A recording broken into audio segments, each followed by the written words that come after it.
Dostlar, o'ylab qoldim, Mesut chiqmasdan ishlamayapman. VPN'lar Jada Box. VPN server ishlayapti. VPN serverni men video masalani olib, qayerdan topsizlarman. VPN'ga girelim. İşte koyalım. Ne olsun ya listede. Bir koyup koyalım aslında.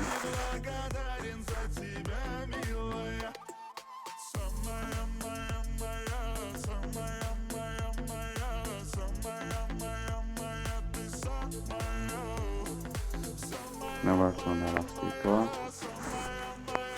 kanala eklerim.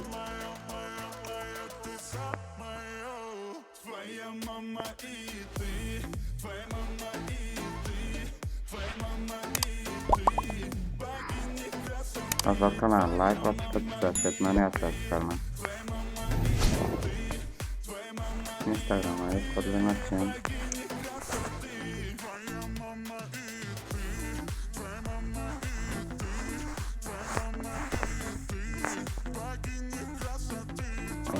Açtı.